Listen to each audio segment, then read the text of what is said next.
in de Onze Lieve Vrouwenkerk in Brugge. De kerk werd gebouwd tussen de 12e en de 15e eeuw. In het hoogkoor hier bevinden zich de praalgraven van Maria van Bourgondië en Karel de Stoute.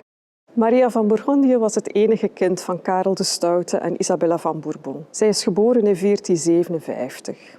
Wanneer haar vader bij een veldslag in Nancy sterft in 1477, wordt zij de hertogin van Bourgondië en de gravin van Vlaanderen. Zij trouwt datzelfde jaar nog met Maximiliaan van Habsburg, nu gekend als Maximiliaan van Oostenrijk. In 1482 overlijdt zij na een val van haar paard tijdens een jacht. Zij stipuleert in haar testament dat ze wil begraven worden in de Onze Lieve Vrouwenkerk en dat er ook een passende tombe moet worden voorzien.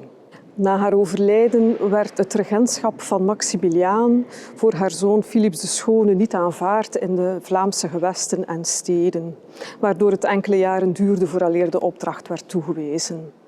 In het jaar 1490 gaat dan uiteindelijk het programma van start. Er zijn heel wat disciplines die deelnemen aan het programma. Zo zijn er een steenhouwer, een steenbewerker, een handelaar, verschillende schilders, een geelgieter, een koperbewerker, goudsmeden, schrijnwerkers, textielbewerkers enzovoort. Van al die disciplines zijn er toch wel twee namen die we moeten melden. Jan Borman en Reinier van Tienen. Vooral Jan Borman is de gekendere kunstenaar onder de twee.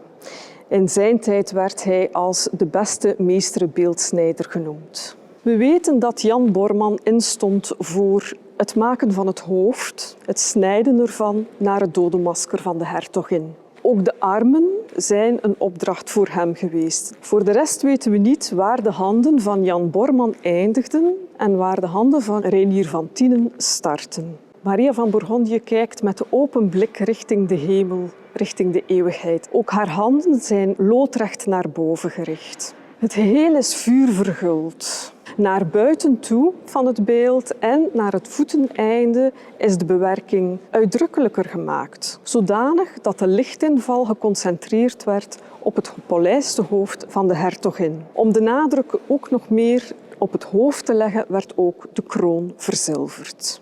Op de schuine zijde van de dekplaat zien we de wapenschilden die alle territoriale bezittingen van de hertogin weergeven. Op de lange zijde van de opstaande randen van de tombe zien we een stamboom. Het gegeven van de boom is symbolisch. Het verwijst naar de boom van Jesse en daaraan is dan ook een grote Maria-verering gelinkt, naamgenoot van de overleden hertogin. Het programma voor de tombe van Karel de Stoute moest gelijklopend zijn aan die van Maria van Bourgondië. Hij moest er natuurlijk perfect bij plaatsen. Het geheel moest beter zijn dan de som der delen. Er zijn evenwel toch wel wat verschillen. De tombe die 60 jaar later is gemaakt, is de gisant gegoten in brons, geheel in de Italiaanse traditie van de 16e eeuw. Hier zien we niet de hertog als hertog, maar eerder als een soort klassieke veldheer. En ook in de stamboom zijn er duidelijke verschillen te merken. Hier zijn er geen engelen die de wapenschilden houden, maar klassieke dames of nymfen, veelal met ontblote borst, die de wapenschilden vasthouden. Het grafmonument heeft niet altijd hier in het hoogkoor gestaan. In 1578 worden de stukken ontmanteld in het licht van de beeldenstorm en in 1795 worden ze opnieuw, voor de Fransen dan, ontmanteld en weggebracht naar een veilige plaats. Wanneer ze in 1806 teruggeplaatst worden, gebeurt dat niet in het hoogkoor. Ze worden geplaatst in een kapel naast het hoogkoor, de Langhalskapel. Die samenstelling gebeurt nogal onzorgvuldig, want op heel wat prenten van de 19e eeuw is goed te zien dat zij omgedraaid worden. Dus dat het grafschrift aan de hoofden van de gezanten wordt geplaatst. In 1979 volgen dan de opgravingen in het hoogkoor. Men vindt het oorspronkelijke graf van Maria van Bourgondië en aansluitend worden de gerestaureerde tombes ook opnieuw in het hoogkoor geplaatst.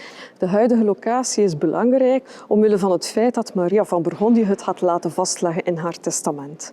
Had ze dat niet gedaan, dan was het wellicht de Sint-Donaaskathedraal geworden. Het grafmonument is een voorbeeld van groot vakmanschap, gecombineerd met innovatie in techniek en uitvoering en dit in een ongebruikelijke samenstelling van materialen. Het is namelijk zo in de zuidelijke Nederlanden van toen, dat was de enige plek waar men gisanten kwalitatief van messing in dergelijke formaten kon gieten. Voor mij past dit werk absoluut in de Godard-kanon als een van de laatste topstukken van de Bourgondische Zuid-Nederlandse sculptuur.